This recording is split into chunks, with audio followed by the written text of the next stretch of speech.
Are you ready for a digital declutter? I know that I am. Today is part one of our 4-part series for our digital declutter. Today, we're going to be focusing on our photos. Welcome back to the Goodness Margin, the place where we find margin for the good things in life. So many things are available to us at our fingertips right here. And one of those things are our photos. Our photos are typically kept on our phone these days.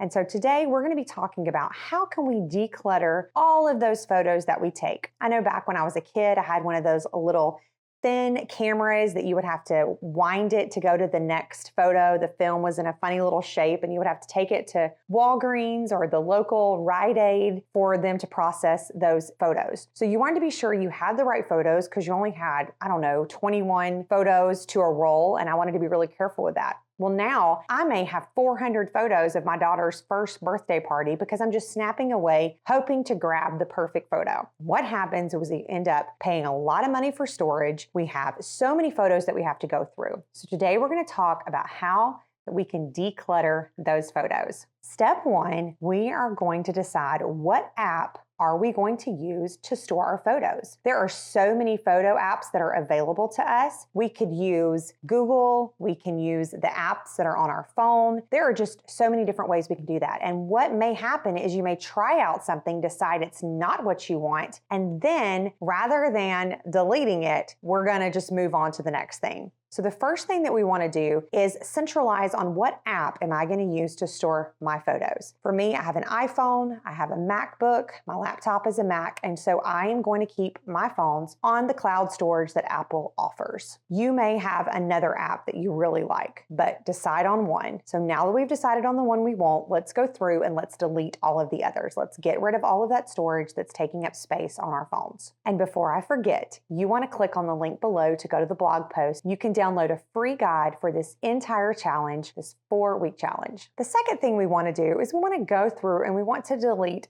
duplicate photos. Now, here is an ideal world. In an ideal world, every month, I'm going to go back and I am going to look at the photos for the last month, and I'm going to go through and delete photos. Deleting duplicate photos is something that I try to do when I'm just sitting there waiting in line for something, or my car is parked and I'm waiting in a parking lot for one of my kids to finish an activity, or I find myself waiting for anything. Another great place to do this is if you have an airplane ride, because you can do it without having any sort of internet service. If you're flying on a plane, I will take that time to open my phone and go through and delete those duplicate photos. Many times we'll take 400 photos of the same thing. We used to not be able to do that, but now we can. And so what happens is we have way too many photos of one event. So go through and delete your duplicate photos. But also, step 2 is delete those unwanted photos. What photos have you taken that maybe were a screenshot that got saved to your phone that you no longer need? Or maybe you took 6 photos of one event and there's only one that you really want to save. Save the one you want to save, but delete the rest of them. We're going to get rid of those extra photos, and it's going to make everything else so much easier as we move along these steps. You may not have done this for a really long time, and this may be overwhelming, and I can completely understand that.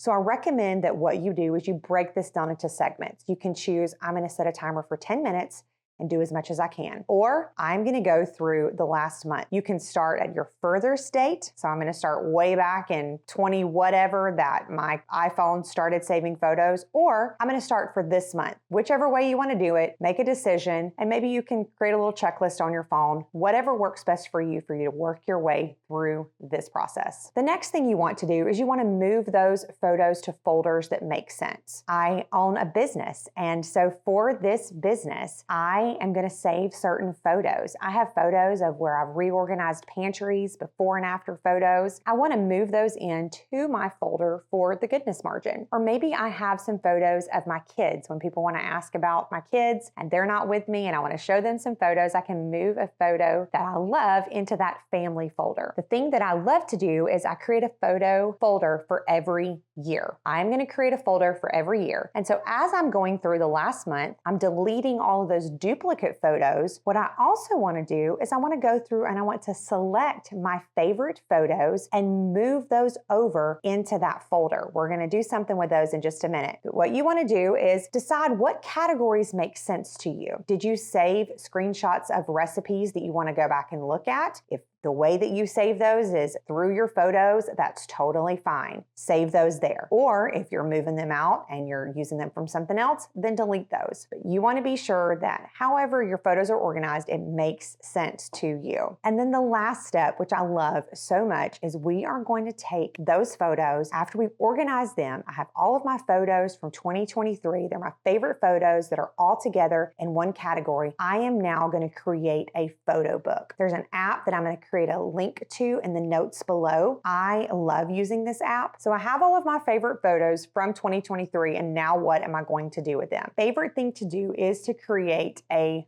photo book. I have one of these for every year. I've been going back and catching up. I think I'm at 2019 at this point. I need to go back to 2018. I love this app. This app is called Popsa. This is not an affiliate at all. I just want to share with you something that I love. I will put a link below where you can save money. It will also let me save money on my next purchase if you use that link. Trust me, this is the easiest process that I have found in order to create a photo book. So what you're going to do is you are going to just move that entire folder that you have saved of all of your favorite photos into that photo app. It is so easy to create a photo book. I love having my photos digitally available on my phone, but I really love having an album that we can pull out and look at. My kids love to look at these, and I love to look back and reminisce. It's a really great way to do this. And also it makes for a really great gift. Last year, we gave my in-laws a gift, and it was over 20 years of photos, and they loved this gift full of photos that they could put on their coffee table and look at. So I encourage you to check that out. Taking the time to minimize our photos is going to give us a lot of joy because we're going to get to reminisce and enjoy those photos. It is a very tedious task. But once we catch up, then we can create a routine to start doing this on a more regular basis. So this has been step one of our digital declutter. It's been week one. Look for the next video to come out. And if you haven't already, I'd love for you to subscribe to my channel, hit that bell, and that way you'll see when our second challenge for the digital declutter comes out.